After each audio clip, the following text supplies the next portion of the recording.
안녕하세요. 밴쿠 만나게 성도님들. 벌써 이번 주 마지막 매일 만나 오늘 함께 나눠보려고 합니다. 어제 이어서 오늘은 이제 야고보서 3장을 이제 마무리하려고 합니다. 오늘 말씀은 3장 17절과 18절 말씀. 어제는 땅의 지혜에 대해서 나눴다면 오늘은 하늘의 지혜에 대해서 함께 나눠보려고 합니다. 17절과 18절입니다. 야고보서 3장 17절과 18절 말씀 함께 보겠습니다. 오직 위로부터 난 지혜는 첫째 성결하고 다음에 화평하고 관용하고 양순하며 긍휼과 선한 열매가 가득하고 편견과 거짓이 없나니 화평하게 하는 자들은 화평으로 심어 의의 열매를 거두느니라. 아멘. 어제 이제 땅의 지혜에 대해서 나눴잖아요. 시기와 다툼과 뭐 자랑, 거짓말하는 것. 그러나 이제 이것은 사실 우리가 그리스도인들이 가져야 될 마음들은 아니죠. 그럼 이제 오늘은 야고보 사도가 이런 것들이 아니라 하늘의 지혜, 하나님께 더욱더 사랑받고 또 하나님에게 인정받는 삶을 살 수 있는 그런 지혜에 대해서 이제 설명을 하고 있습니다. 영원한 것을 꿈꾸는 우리들이기에 지금 오늘 본문에 나오는 이 지혜들을 우리가 잘 가지고 계시면 좋겠어요. 사실 영원하다라는 것, 세상 가운데, 이 땅 가운데, 온 우주 가운데 영원한 것은 하나님과 하나님께 속한 것들 외에는 없습니다. 그래서 우리가 성경의 말씀들을 이렇게 보면은 하나님은 영원하시고 또 그분의 말씀이 영원하시죠. 그래서 우리가 이 영원한 것들을 붙들지 못하면 어제 이제 마지막에 제가 말씀드린 것처럼 세상 살아도 그냥 헛살았다라고 얘기할 수밖에 없는 그런 무모하고 또 무지하고 또 어떻게 보면은 참 의미 없는 삶의 마무리가 우리 가운데 있게 될 수 있다는 것입니다. 영원한 것을 꿈꾸고 그 영원한 것을 바라보는 사람들이라면 오늘 하루를 정말 하나님 기뻐하시는 일을 위해서 쓰는 사람들이라고 생각합니다. 그렇게 오늘 이제 하늘의 지혜는 무엇이냐? 17절에 보면 오직 위로부터 난 지혜는 하고 이제 몇 가지 얘기를 하는데요. 첫 번째 성결하고라고 말하고 있습니다. 이 성결하다라는 말은요, 포도주를 만들 때, 유대인들이 포도주를 만들 때 이제 쓰는 단어 중에 하나인데, 무슨 의미냐면은 이물질이, 포도주를 만들 때 이물질이 들어가지 않게 완전히 밀봉하고 밀폐된 공간에서 작업해서 깨끗한 것, 정말 깨끗한 거를 만들어내는 것, 그것을 바로 성결이라는 의미를 갖고 있어요. 그래서 이것을 영적으로 저희가 말해서 해석하자면 어떤 상황에서든 하나님의 말씀 붙들고 하나님만 바라보는 태도, 이것이 바로 성결이라는 단어의 우리가 의미라고 생각하시면 됩니다. 깨끗하게 오직 주만 바라보는 태도. 그리고 다음에 뭐라고 하죠? 화평이라는 얘기가 나오고 있습니다. 이 화평이라는 단어는요, 우리가 히브리어로 얘기하면 샬롬이라는 단어로 우리 인사하잖아요. 이스라엘 사람들 인사인데 헬라어에는 에이레네라는 단어를 씁니다. 이스라엘의 이 샬롬이라는 단어가 왜 시작됐냐면 이스라엘 유대인들에게는 전쟁이 끝이 없었대요. 계속해서 전쟁 나고 또 싸움하고 싸움하고. 그러니까 사람들끼리 보면 꼭 서로에게 평안하냐, 별일 없었냐, 평화했냐, 평안했냐 이런 인사를 서로 주고받은 거예요. 우리 한국도 이제 그런 류의 인사가 있잖아요. 하도 이제 못 살았던 과거가 있으니까 하도 이제 밥을 못 먹으니까 아침에 보거나 아니면 길 가다 뵈면 인사하는 게 뭐라고 하죠? 식사하셨습니까? 이렇게 인사하잖아요. 그런 것과 비슷한 거예요. 뭐 제가 알아보니까는 영어의 굿모닝, 굿애프터눈이라는 그 글씨 들어가는 이런 인사들도 워낙에 영국 날씨가 안 좋으니까 이제 그런 곳 안에서 나온 인사말이라는 얘기를 제가 들은 적이 있습니다. 마찬가지로 이 샬롬은 평안한 상태, 평화가 가득한 상태. 바꿔 얘기하면 뭐죠? 원수가 없는 상황. 원수지간의 어떤 자들이 서로 화해하고 하나 되고 부둥켜 안고 서로 그렇게 되어지는 상태.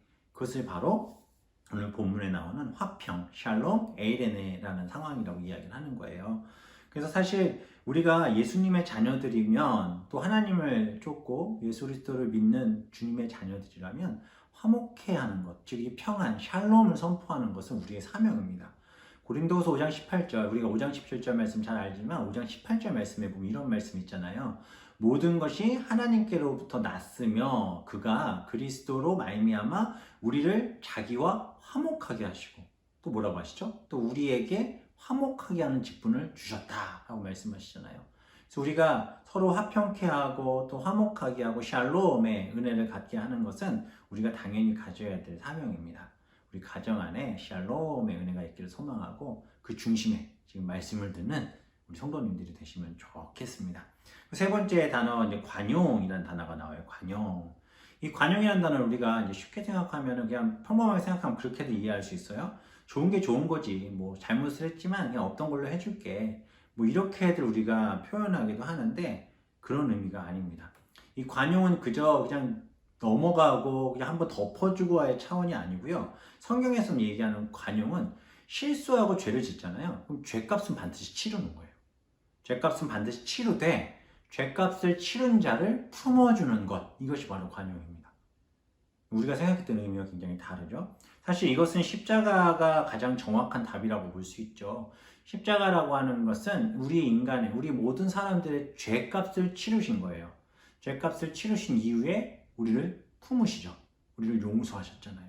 그래서 우리가 예수 그리스도의 십자가를 믿는 자, 그런 자, 그 십자가의 구원의 그 기쁨과 그 은혜를 아는 자, 그것에 감사할 줄 아는 자가 용서받은 자, 회개할 수 있는 사람이지 않습니까?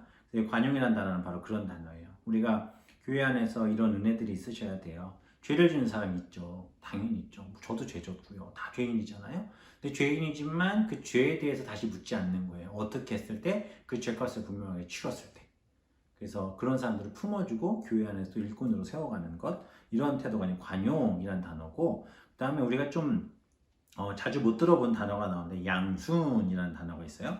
제가 초등학교 3학년 때 선생님 이름이 김양순 선생님이 계셨었는데, 이 양순이라는 단어는요, 상대방의 이야기나 생각을 이렇게 들어주고 그것에 대해 긍정적인 대답들을 해주는 태도를 이제 양순이라고 이야기합니다.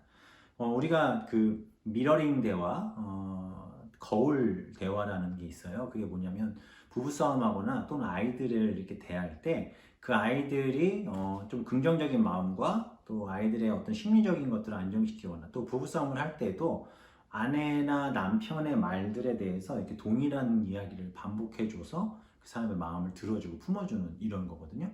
예를 들면 뭐 아이들이 친구랑 싸우고 왔어요. 친구가 아빠 나 누구누구랑 싸웠어. 이렇게 오면은 바로 대화를 똑같이 해주는 거예요. 그 아이가 한 얘기를 똑같이.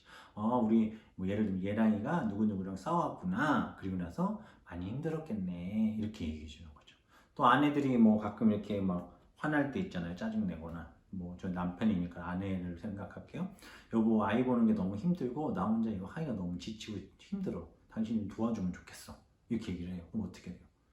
여기서 이제 센스 없는 남편은 나도 할 만큼 했잖아. 나 돈 벌잖아. 이건 끝이에요. 그렇게 하면 큰일 나요. 어떻게 해야 돼요? 우리 여보가 아이를 돌보고 또 이렇게 혼자서 이렇게 애쓰고 수고하는 거 너무너무 힘들었구나. 내가 잘 몰랐어. 여보 내가 조금 더 도와주고 힘내볼게. 내가 부족하지만 한번 같이 더 도와줄게. 여보 힘내자. 뭐 이렇게 얘기를 해주는 거죠. 이러한 것들이 바로 미러링 대화라고 하는데 이런 부분들, 이것이 바로 양순이라는 단어의 의미입니다. 그 다섯 번째 보면 긍휼이라는 단어가 나와요. 이 긍휼이라는 단어 하면 저희가 바로 생각해야 되는 게 헤세드라는 단어가 필요합니다. 헤세드라는 것이 가장 잘 성경에 묘사된 장면이 호세아서예요. 호세아서. 다시 말씀드리면 도저히 사랑받을 자격이 없는 사람을 사랑하는 거예요. 사랑하는 거. 그래서 너무 아파요. 그 죄짓고 악한 존재이지만 그 사람을 내 가슴에 품는 거죠. 그리고 그를 사랑으로 녹여내고 품어내는 것. 이 헤세드라는 단어 자체가요, 사실은 그 자궁 엄마들의 그 아이가 이제 임신하면 있는 자리 있잖아요. 그 자궁. 그것이 타들어가는 아픔 속에서도 상대를 사랑하고 품는 것. 이런 의미로 사용돼요. 성경에서는. 우리가 그런 마음을 가지고 붙드는 것. 인자라는 표현으로도 우리가 쓰죠. 그래서 시편 33편 22절에 보면 여호와여 우리가 주께 바라는 대로 주의 인자하심을 헤세드를 우리에게 베푸소서. 하나님 우리의 이 악한 죄를 용서하시고 우리를 품어주세요. 우리를 용서해 주세요. 바로 이런 거예요. 이런 부분들. 그래서 이거 긍휼이라는 언어가 사용되는데 이것이 이제 우리가 해야 될 일이죠. 다음에 이제 나오는 게 뭡니까? 선한 열매가 가득하고 또 편견과 거짓이 없다라고 얘기하고 있습니다. 편견 없음이라는 것은요, 편견이라는 것을 쉽게 말하면 자기 고집이죠. 내가 생각한 이게 무조건 맞다라고 생각하는 어떤 자기 고집인데, 특히 이게 신앙이 조금 있으신 분들이 신앙의 편견들 때문에 자꾸 부딪히는 경우들이 많이 있어요. 그런데 이런 것들을 어떻게 해야 된다? 없애야 된다는 거예요. 편견이 없는, 거짓이 없는. 우리가 다른 사람을 생각할 때 편견을 갖고 보시면 안 돼요.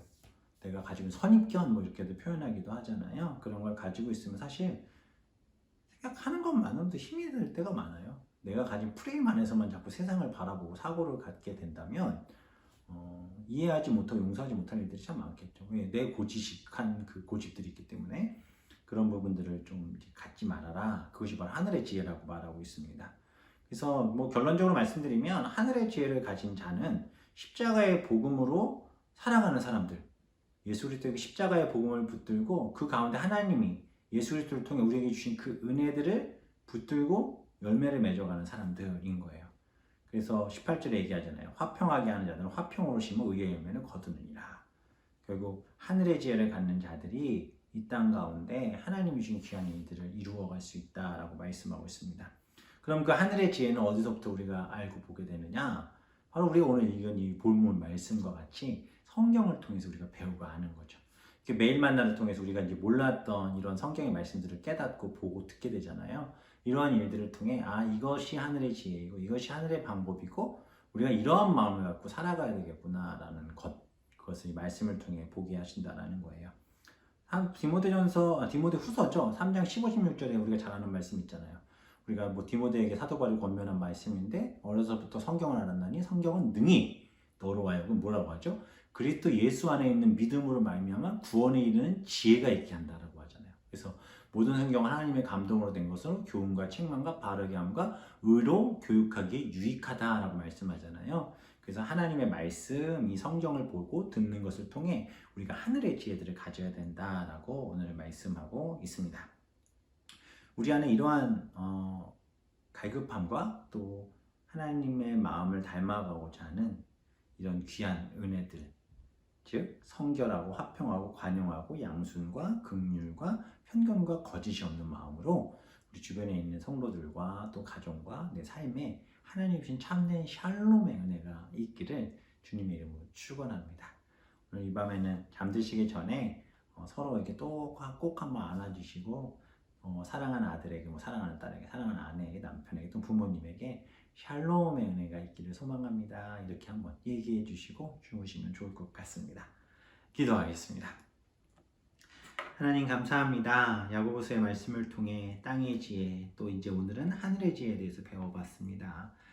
우리가 하늘의 지혜를 갖는 자들 되게 하셔서 잘못된 생과 땅의 지혜들을 버려버리고 하나님 주신 마음으로 성결하게 주님만 바라보고 화평하게 서로 평안을 누리고 또 관용하고 또 양순하며 서로 돕고 긍정적인 말들을 통해 하나님 주신 은혜들을 나누고 또 서로에게 아무리 큰 아픔과 상처가 있을지라도 사랑으로 품어주셨던 인자하신 그 헤세드의 사랑을 서로 나누어 우리 교회 공동체와 가정 공동체와 우리의 삶이 날마다 주님 주신 그 사랑과 은혜로 풍성한 삶을 누리게 하여 주시옵소서. 감사드리며 예수님의 이름으로 기도합니다. 아멘. 감사합니다. 이번 주 매일만 여기서 마치고요. 내일 금요일 뵙겠습니다. 안녕히 주무세요.